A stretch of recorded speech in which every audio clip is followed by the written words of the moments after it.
Maaga pala ulit akong nagising ngayon dahil sa nagyayelo naming AC. Dahil sa sobrang kapal na nga ng yelo, pinatay ko na ito sa main switch niya.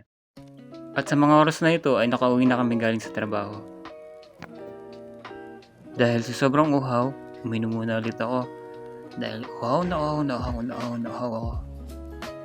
Yung kahit hindi ka nagtrabaho, pakaramdam mo pagod na pagod ka at lambot na lambot ka dahil sa init. Siguro kaya nakakapagod dahil na rin sa biyahe. At pagkatapos ko nga mahubad ang aking mga sapatos, inihanda ko ng aking mga labahin. Tuwing Martes at Huwebes talaga ako naglalaba para hindi maipon ang aking mga labahin. Lalong lalo na ngayon wala kaming washing.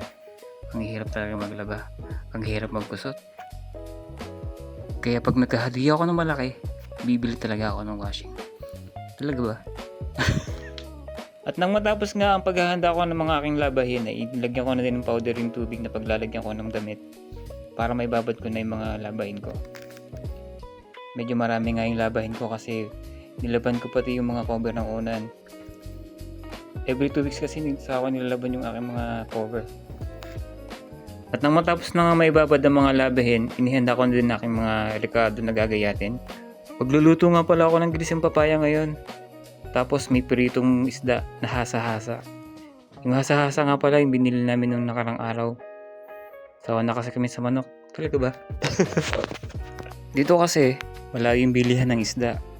Pero kaya mo puntahan. Kaso nga lang, medyo malayo. Kung minsan, bumibili kami ng atay. Kung minsan, Joe, ang gulo mo. Hindi. Ben. Hindi talaga ako pwede mag voice over. Hindi, kung minsan.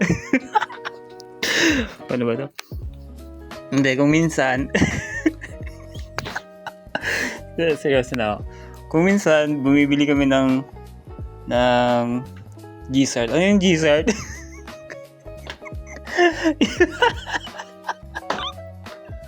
Yung butika. Hindi.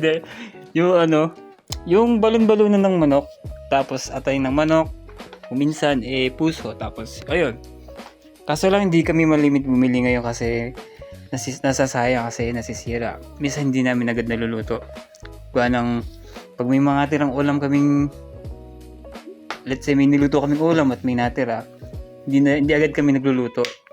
Kinakain muna namin yung titira. So, ayun. Kaya madala kami bumili. Yung isda kasi dito, minsan may maganda, minsan may hindi. Kaya hindi rin kami nakabili ng basta-basta. At pagkatapos ko gayatin lahat ng mga rekado, sinimulan ko na itong pigayin itong ampaling binabot ko sa asin. Pipigayin ko ito at lalamasin para matanggal yung pait ng ampalaya. Pero hindi ko pinigang mouse to kasi baka mawala yung pait. Mawala na yung benefits niya. At nang matapos ko lamasin ng ampalaya, sinimulan ko nang ilagay yung mga kawali ko para mapainit yung mga mantika. At nang mainit na ang mga mantika, isinunod ko ng mga rekado. At dahil nga busy ako sa pagluluto, si Ash may nakatulog na. Ang nag-iisa kong viewer. At nang maluto ng aking mga niluluto, kumain na rin ako para makapaglaba. Kung hindi ako nagkakamali, parang mahigit 1 buwan akong hindi nakakatikim ng ampalaya. Kahit meron pa ninda sa bakala. Tamad lang talagang bumili ng gulay. Pero anyway, masarap yung luto ko talaga. Naalala ko tuloy yung mga kapatid kong babae na mahilig magluto ng ampalaya. At nang matapos na nga akong kumain, nilaban ko na yung mga binabad kong labahin para bukas wala na akong lalaban. Mag-workout naman ako kasi 2 days na akong absent. Parang nawawala na akong oras mag-workout pero kailangan isingit ang oras para makapag-workout. So, paano mga kaibigan? Hanggang dito muna po ulit ang ating video.